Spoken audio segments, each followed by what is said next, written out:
Arsenal. They've got Watford this weekend. The EFL Cup was played out this week, Tuesday and Wednesday. Some interesting scorelines from Tuesday.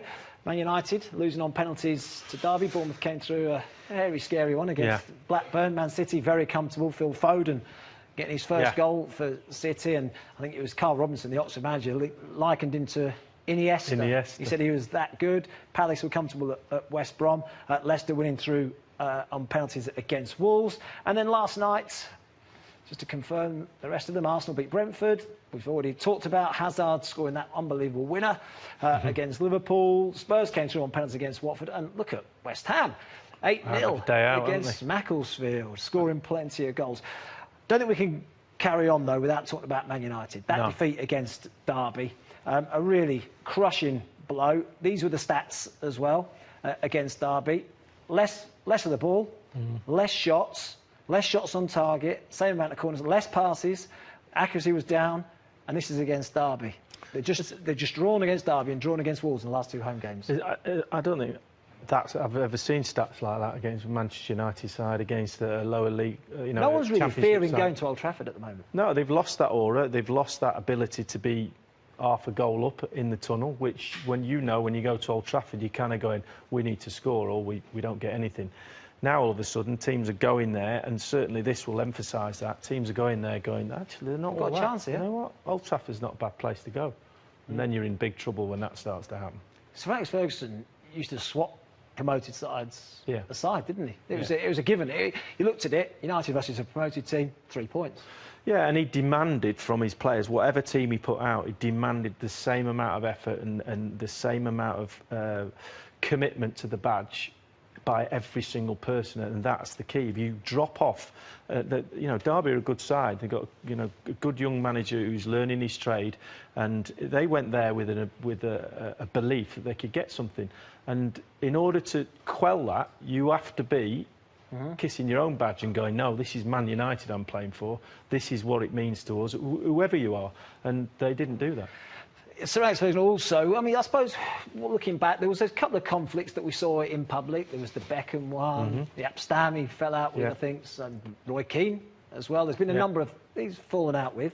Have we seen anything like this, though? Mourinho and Paul Pogba, what is going on? There's never a day goes by, really, without another story between the two. It's pretty difficult, isn't it, for both of them right now? Well, all the conflicts you mentioned with Sir Alex Ferguson, he won.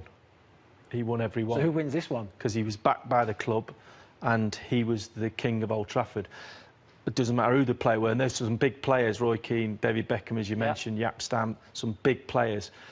The difference here now is that the way the modern game is, the power is kind of shifting towards the players. Well, and he's such a big player. I was going to say, he's worth more to United than Mourinho is, surely, because what's he worth, over £100 million in the market? Well, the way he's playing, probably about 40. But he's got to knuckle down and play his game. But it seems like the game has gone to a place now that I believe the club have to stand by the manager and say, what do you want to happen? And you can't sell a manager. You can sack a manager. You can't sell a manager. You can sell a player. And the integrity of the club and the integrity of the Man United's coat of arms and badge is more important than any manager and player. But the manager, for me, is always above the player. Always. Let's have a look at Paul Pogba in action. This is against Wolves. This is maybe where it all stemmed from. What we know he's good at is his ability to do that. Brilliant. Clever, finds the pass, sets the goal up. Mourinho gets frustrated with this. Yeah, posing on the ball in the middle of the pitch. We would all get frustrated. Getting it nicked off him.